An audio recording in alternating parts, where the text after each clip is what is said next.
प्रश्न क्रमांक 1, 2024-25 करिता मंजूर नितवय अर्थसंकल्पीय तरतूद अनुसूचित जाती उपाययोजना मंजूर नितवय 15,893 कोटी, एकूण अर्थसंकल्पातील तरतूद पुरवणी मागण्यांसह 17,025 कोटी, वितरित तरतूद 13,846 कोटी, खर्च 12,206 कोटी, एकूण वितरित निधीच्या खर्चाचे प्रमाण असा एक तक्ता।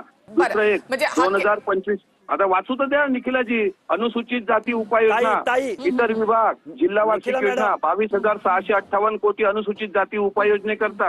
हे बघा 2025-26 सरकार म्हणजे मिटकरी पूर्ण अर्थसंकल्प हातात घेऊन बसलेले आहेत, तुम्हाला आकडेवारी ते देत आहेत समोर, तुम्हाला वेबसाईटवर सुद्धा सगळी आकडेवारी तुम्हाला मिळेल। मात्र हाके मला हे कळत नाही की तुमचा वाद हा सरकारशी आहे, तुम्ही जाब विचारताय सरकारला, मग तुम्ही वैयक्तिक अजित पवारांवर टीका का करता किंवा मग अमोल मिटकरी जी नाही असा विषय नाही ताई ताई ताई ताई ताई माझा प्रश्न लिमिटेड होता। माझा प्रश्न फक्त महायुतीच्या निधी संदर्भातला होता आणि मी वक्तव्य केलेलं होतं, मी प्रेस केलेली होती।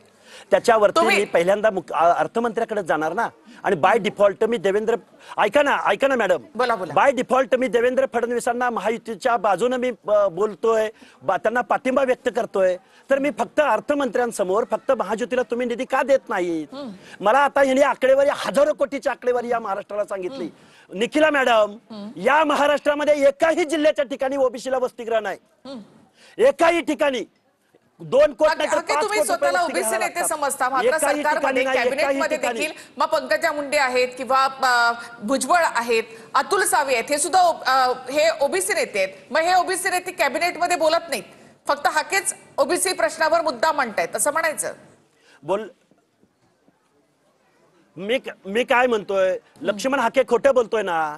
अजितदादा पवारांच्या सचिवानं एक श्वेतपत्रिका जाहीर करावी ना, आम्ही महाराष्ट्रामध्ये या जिल्ह्याच्या ठिकाणी ओबीसींसाठी वसतिगृह बांधलेत, आम्ही महाज्योतीला सारथीच्या तुलनेमध्ये एवढे पैसे दिलेत, आम्ही महाज्योतीला सारथीच्या तुलनेमध्ये असं इन्फ्रास्ट्रक्चर दिलेलं आहे, आम्ही अण्णासाहेब पाटील महामंडळाला हजारो कोटीचं कर्ज उपलब्ध करून दिलंय, 5,000 कोटीचं व्याज भरतो, पण आम्ही ओबीसींना एवढे पैसे दिलेले आहेत। उद्या श्वेतपत्रिका जाहीर करा ना, मी माझे सगळे आरोप माघारी घेतो। पण हाके तुम्ही मुख्यमंत्र्यांकडे ही मागणी करायला पाहिजे, श्वेतपत्रिका काढण्याची मागणी तुम्ही अजित पवारांकडेच करणार।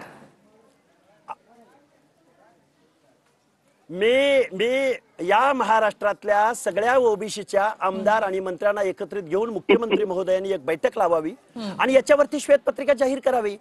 फक्त अजितदादांच्या बाबतीमध्ये वाद वाढला कुठं तर अमोल मिटकरी नावाच्या वरिष्ठ सभागृहातल्या आमदारानं ज्यावेळी लक्ष्मण हाकेला YZ एक मेंढपाळाचा पोरगा धनगराचा पोरगा फक्त महाज्योतीला निधी मागतोय, तर हा माणूस मला YZ म्हणला। आम्ही गप्प बसणारी माणसं आहोत काय? याचा ऐकून घेतल्यावर आम्ही गप्प बसणार का? यांनी माझ्यावर आरोप केले, माझ्यावर वैयक्तिक आरोप केले, माझ्या केसावर गेला। अरे मी कधी त्यांच्या वैयक्तिक प्रश्नावर गेलो होतो का?